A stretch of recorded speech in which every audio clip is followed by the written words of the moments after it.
qismini yaxshilikka sarflashi bu juda murakkab. Judayam murakkab. Cholponning shaxsiy xususiyatlari eng avvalo halillik inson.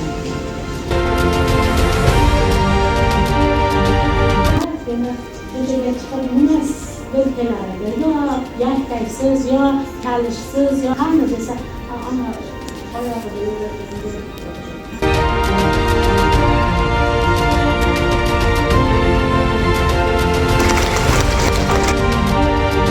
Meni onajonimni rasman. Cho'lponda ikkita singlisida farzand bo'lmagan, o'zida farzand bo'lmagan, uchinchi singlisini 8 ta farzandidan shu ikkalasi hozir hayot ekanlar. Cho'lponda ikkita avlodi ekan.